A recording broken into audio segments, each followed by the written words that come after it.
Hi, this is my review for Morning and Evening by Charles Spurgeon, the devotional book.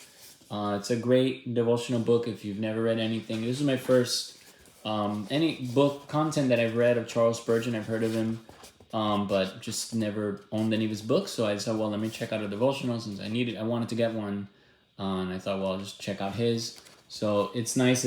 It's like it says, it divides it by morning and then evening. So you can either read this one in the morning and this one in the evening. You can just read both at the same time. It's up to you. He puts scripture verse up here.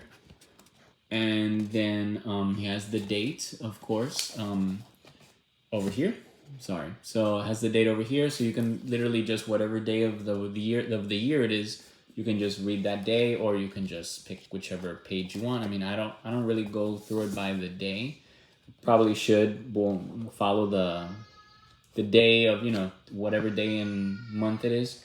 But his writing is a little, it can be a little tricky to understand, but for the most part it's pretty simple to understand. He's a very strong, at least from what I've read. I'm not a Charles Spurgeon expert or anything, but just based on reading the devotional, he's a very strong preacher. He's very talks a lot about faith, about prayer, about just being seeking holiness after God. So to be holy, and it's a really good book. It'll challenge you. It's not a soft kind of easy type of book. He's a very, like I mentioned, he's a strong preacher. So it'll challenge your faith, and I definitely recommend it. And it's been a great book. So I hope this review was helpful.